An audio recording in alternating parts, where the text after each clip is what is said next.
All right, here's our warm-up. Ms. Jackson wrote a question on the board.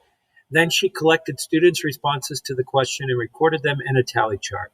What question could she have asked? Is there more than one possible response to the question? Okay, so you can see there's a tally chart here. It says number of books read last month. You've got tally marks for 3 people said 0 and 5 people said 1 and so on. So let's think of what question could she have asked?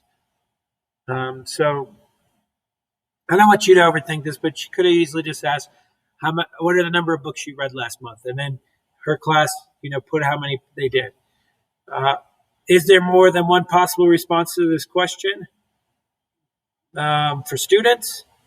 No, you either read a certain number of books or you didn't, right?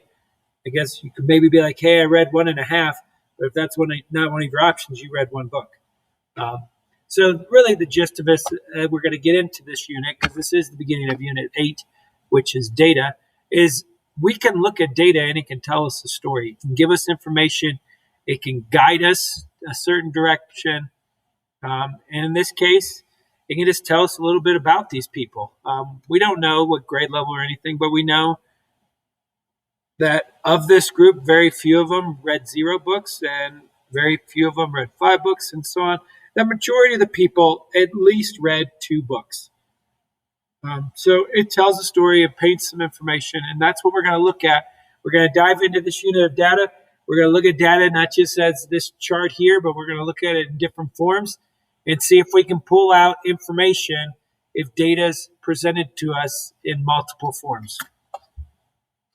All right, you guys are doing great. Thanks.